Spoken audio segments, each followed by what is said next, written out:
Frères et sœurs, peuple digne du Congo, aujourd'hui, nous avons une pensée pieuse pour le président fondateur du pape, M. William Ota, un grand homme dont l'abnégation et le franc-parler ont inspiré toute une génération. C'est lui qui a mis à la disposition de la jeunesse congolaise un véritable appareil de lutte politique. Sa mémoire vit en nous.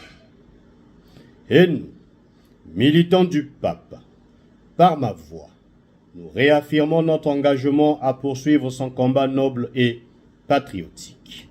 Notre pays a été trop longtemps pris en otage par des pratiques politiques qui n'ont rien apporté au peuple. Trop longtemps, nous avons vu des ministères sans bilan, des coalitions sans vision, des promesses sans lendemain. Oui, mes frères et sœurs, le Congo a souffert de l'intrigue, des contradictions et des compromissions. Des générations entières ont vu leur avenir confisqué, leurs rêves brisés, leurs familles sacrifiées par les querelles d'ambition et l'avidité de quelques-uns. Mais nous ne sommes pas ici pour pleurer. Nous sommes ici pour dire stop. Stop aux promesses non tenues. Stop aux discours creux. Stop à l'échec permanent. Ce que nous voulons, ce que nous exigeons, une politique de résultats, pas de slogan. Une opposition forte et constructive, pas d'opposition de façade. Des dirigeants qui rendent des comptes, pas des hommes accrochés à leur siège sans vision. Une nouvelle génération de leaders courageux, honnêtes, porteurs d'une vision claire pour l'avenir. Frères et sœurs, le Congo n'a pas besoin d'hommes fatigués par leurs intrigues. Le Congo n'a pas besoin de carriéristes qui traversent les décennies sans jamais rien construire. Le Congo a besoin d'une jeunesse debout, de femmes debout, d'un peuple uni qui refuse désormais d'être trompé. Nous le disons avec force. Si vous n'avez pas de bilan, laissez la place. Si vous n'avez pas de vision, laissez la place. Si vous n'avez pas de courage, laissez la place. Car désormais, la politique congolaise ne doit plus être une carrière, mais une mission. Et cette mission, c'est celle de reconstruire le Congo, de le réconcilier avec son peuple, de redonner espoir à ses enfants. Peuple du Congo, frères et sœurs, patriotes militants, nous prenons aujourd'hui la parole pour rétablir la vérité sur un homme qui se présente encore comme un acteur politique majeur, M. Clément Mierassa. La vérité est claire. Son itinéraire n'est qu'une longue suite d'intrigues, de contradictions et de compromissions. Cadre du PCT sous le parti unique, il a participé à tous les soubresauts du régime, de Marien Ngouabi jusqu'à Denis Sassou Nguesso I. Déjà à cette époque, il incarnait la duplicité, naviguant entre fidélité apparente et intrigue souterraine. En 1991, M. Clément Mierassa a contribué à l'organisation de la Conférence nationale souveraine.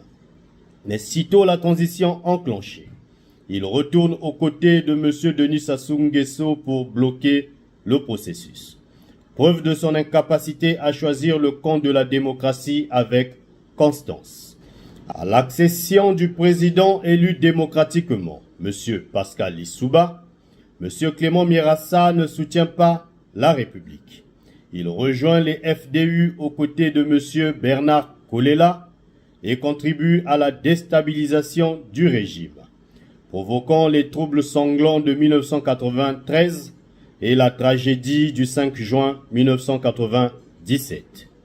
Plus jeune que M. Denis Sassou Nguesso, M. Clément Mierassa appartient à cette génération responsable du bilan chaotique de violence, crise et destruction.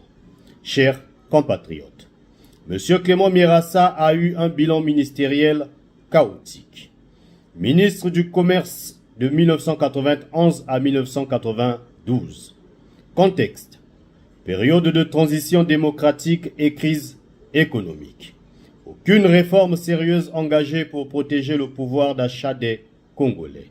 Les prix des produits de première nécessité ont flambé, sans encadrement efficace. Aucune stratégie d'ouverture commerciale crédible. Résultat, son passage au commerce n'a laissé aucune trace, sinon l'impuissance. Ministre du Développement industriel de 1992 à 1993. Mission: relancer l'industrie nationale, diversifier l'économie, attirer des investisseurs. Aucun projet industriel lancé ni finalisé.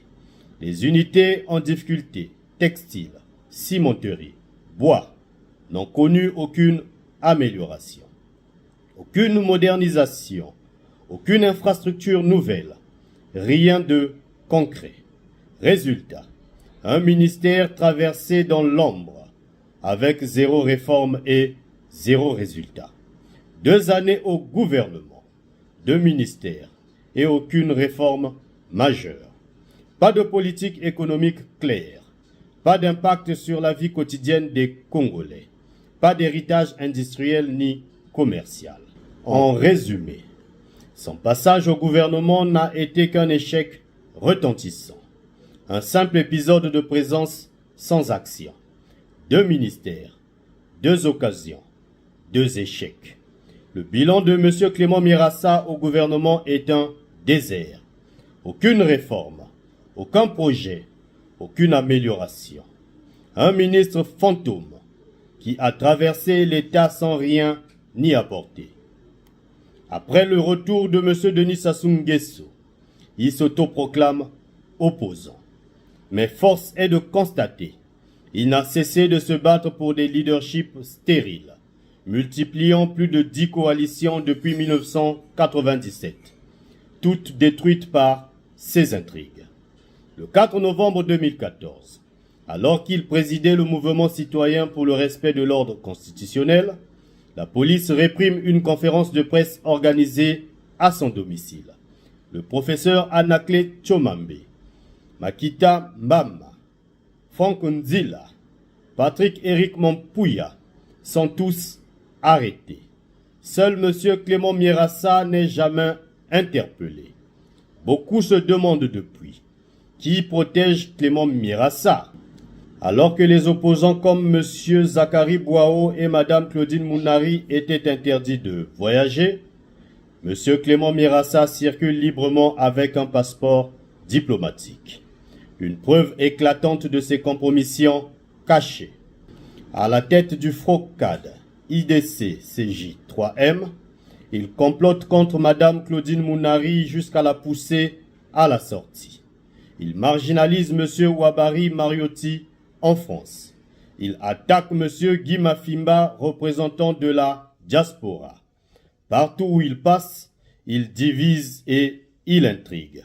Après avoir vidé la fédération de ses cadres valables, il crée encore une nouvelle coalition, le Rassemblement des forces du changement en sigle RFC, dont il s'empresse encore et toujours de prendre la présidence. C'est son obsession maladive, être président de coalition, sans jamais avoir de résultat pour le peuple.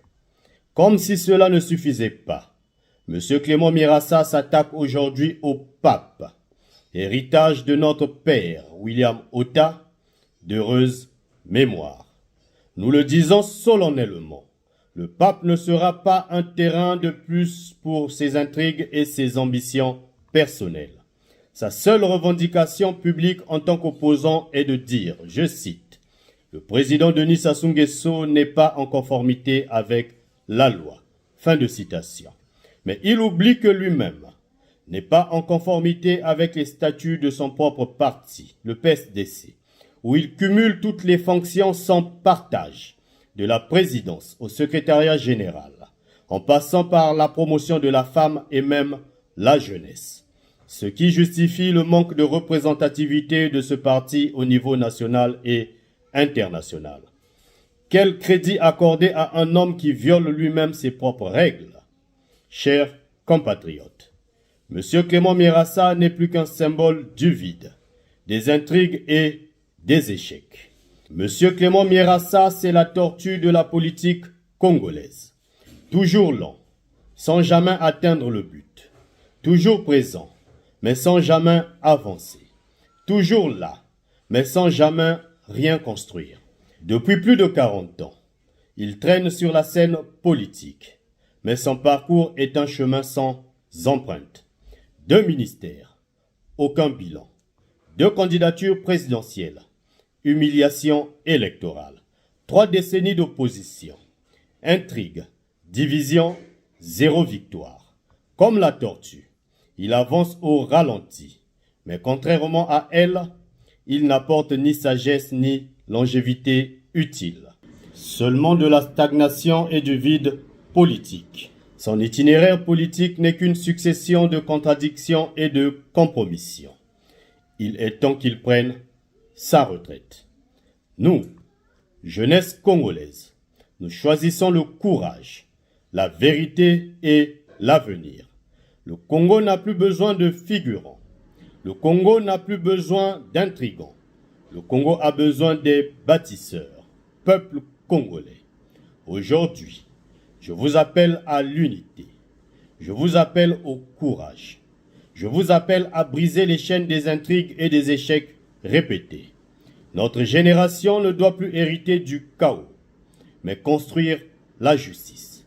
Notre génération ne doit plus hériter des promesses mortes, mais bâtir des résultats vivants. Notre génération ne doit plus se contenter d'applaudir des figurants, mais exiger des bâtisseurs. Vive l'émancipation de la jeunesse. Vive le parti du peuple. Gloire et honneur au président fondateur William Otta. Pour le parti du peuple, le temps des intrigants est fini. Le temps des figurants est fini. Le temps des compromissions est fini. Le Congo mérite mieux. Le Congo va changer. Et ce changement, c'est nous qui allons l'incarner. Vive la jeunesse congolaise. Vive le peuple congolais. Vive le Congo libre et juste. Pour le parti du peuple, Castelin Cédric Balou, président de la commission ad hoc du pape.